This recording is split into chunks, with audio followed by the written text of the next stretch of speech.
Apple announced the M2 MacBook Air at the 2022 Worldwide Developers Conference. It's a nice laptop, a successor to the M1 MacBook Air, which Apple stated is the world's best-selling laptop. I have one, and I think it's great. I consider it the best computer I've ever owned. It's so great that Apple continued selling the M1 MacBook Air despite releasing a newer model. That's the point of this video. Which one should you get, the M1 or the M2 MacBook Air? Whew, that's a surprisingly tough decision. You'd think it would be a no-brainer, but it's not so simple. The M2 is more expensive than the M1. It would be easier to decide if Apple simply canceled the M1 MacBook Air, but that means the M1 should still be good for some years. How long exactly? That's a bit of an unknown, but Apple's official website says owners of iPhone, iPad, iPod, Mac, or Apple TV products may obtain service and parts from Apple service providers, including Apple retail stores and independent repair providers, for a minimum of 5 years from when Apple last distributed the product for sale. Does that mean the M1 MacBook Air will get the latest version of macOS in 2026 or even 2027? I don't know. That's the future. It's uncertain. And I think Apple should be more clear on the matter. But the chances are better now since the M1 is still on sale. One thing is for certain. If you have a 2017 MacBook Air, it's no longer getting the latest and greatest version of macOS. That's pretty shocking, as this laptop is only 5 years old. The macOS Ventura cutoff for the MacBook Air is the year 2018. Apple appears to be quite aggressive in dropping support for Intel-based Macs. So, let's say you're in that group. You love the MacBook Air, and now you want or need a new one. But you're not sure if the extra money is necessary. That's the point of this video. It lists 10 questions in purchasing a new MacBook Air. For each item you answer yes, that's 1 point. The higher your score, the more likely the M2 better suits you. Here's a disclaimer though. This video is only a generalization. Your situation may have unique requirements that are not covered by this video. It's important to consider your own circumstances and requirements in determining if the M1 or M2 MacBook Air is right for you. Also, I haven't actually used the M2 MacBook Air.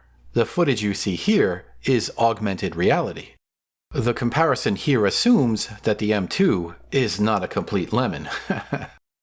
This video was created in part because I too am struggling with this question. The M2 does look nice, but it is more expensive. Is it worth it? Hopefully, the following 10 questions can help you make a better decision. So, here's question number 1. Can you wait? The biggest issue with the M2 is that Apple didn't just launch it right after the WWDC. No, you'll have to wait. And even if you can wait a month, it's not clear if there will be supply issues. As a comparison, the new Mac Studio, the more expensive model, has a serious delay. On the Apple website it says that delivery could be 2 months from now. That's nuts. But there is another time-related issue.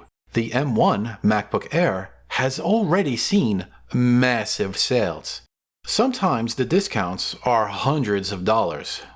The M2 might not see such steep discounts right away. So, not only is the M2 more expensive than the M1 could have greater sales around major holidays, especially Christmas time. So, that's the first question. Can you wait, or do you need a new Mac right now? The second question is this. Do you want a new look? I've seen a lot of excitement about the midnight bluish color. The M2 MacBook Air also loses the wedge shape. So, if you buy computers based on the aesthetic, this is such a moment. That second question could be debatable. one could argue that the classic look of the M1 MacBook Air is superior. Personally, I prefer the traditional design with the silver color. Nice and simple. But if you're keeping score, add a point if you like the look of the M2 MacBook Air even more. The third question is more tangible. Do you want more computing power? Not much of a surprise here, but the M2 is faster than the M1. The Apple website says up to 1.4 times faster than the M1. At this point, it's kind of like saying a Porsche is faster than a Ferrari. Those are both fast cars, and both of these computers are really fast. Seriously. I've been using the M1 MacBook Air for almost 2 years now, and I don't recall a single time it felt slow. I have the base model with 8 GB of RAM and 256 GB of storage, yet I was able to edit 4K video with my M1 using advanced features like machine learning object tracking. And it worked just fine. At least, I think so. Most of the time, that massive computing power is going unused. But if you want that power, even if you don't need it, then this question gets another point. Here's another example of slight differences. Question number 4 is this. Do you want a better display? According to the specs, the M2 display can be brighter, 400 versus 500 nits. And the M2 display can display 1 billion colors. These are just tech specs. I don't know which display would be more durable in the long run. What I do know is that my M1 display hasn't given me any trouble. Except cleaning it. That screen has been a bit high maintenance, as smudges don't seem to come off easily. But if you're just going by tech specs and you want those better numbers, then question number 4 yields a point. Question number 5 is another example of better numbers, but I think it really does matter here. The question is this: do you want a better camera? The M2 includes a 1080p FaceTime HD camera, which is better than the 720p camera included with the M1. The official Apple website says, look your best with a camera that doubles the resolution and low light performance of the previous generation. That's an important feature with teleconferencing being so common these days. So, if you think a better camera is important to you, that's another point. This leads to the 6th question. Do you want better audio? The M2 includes a 3-mic array for audio in and a 4-speaker sound system for audio out. That's impressive. But does this matter to you? If so, that's another point from question number 6. Question number 7 is related to a nice feature of the new M2 that is missing on the M1. So, here's the question. Do you want MagSafe? This makes it easy to attach and detach the power cable. It's also nice that the MagSafe port is separate from the 2 Thunderbolt ports. I've been using an adapter to solve this problem, which I call the poor man's MagSafe. But it is nicer to have this feature built into the laptop. If you think so too, then question number 7 yields a point. Question number 8 is more technical, but it is an option of the M2. By default, both laptops include 8 GB of RAM. That's a bit stingy in the year 2022. However, my laptop is functional with just 8 GB of RAM. So I opted to spend less money on the laptop. Additionally, it can be easier to find sales on the laptop if it has just the base specs. If you're the opposite, if you want more RAM, then it's important to note that the M2 MacBook Air can be purchased with up to 24 GB of RAM. The M1 MacBook Air limit is 16 GB of RAM. It's also important to note that the RAM cannot be upgraded later. This is a decision to be made when the laptop is ordered. That's the same with the GPU. It cannot be upgraded later. A 10-core GPU is available on the M2 MacBook Air, where the M1 is limited to 7-core. So, if you think you'll need more graphics cores, or if you'll need 24 GB of RAM, then question 8 yields a point. Question number 9 is this. Do you want to transcode ProRes video faster.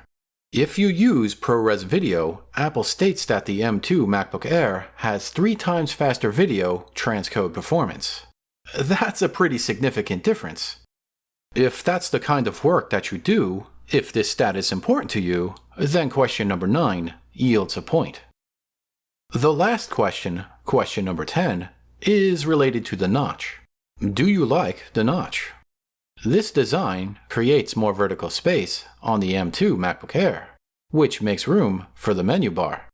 But that tab shape can be undesirable. But if you don't mind, or if you even prefer the notch, then question number 10 yields a point. So now you can add it all up. This video is a rough generalization to help you more accurately determine if the M2 MacBook Air is right for you. But people are different, so your situation might be unique. You might have questions or requirements that are not covered in this video. But perhaps if you look at your score after answering all of these questions, it might give you a better idea of which laptop is better for you. If your score is 1 to 3 points, then maybe the M1 MacBook Air is a fine alternative. If your score is 4 to 6 points, that's pretty middle of the ground. So you still have a tough decision to make. But if your score is 7 points or higher, then perhaps the M2 MacBook Air is the better choice for you. And any one of these questions could be a deal breaker. It depends on your requirements. But in general, what score did you get? You can let everyone know in the comments. Thanks for watching.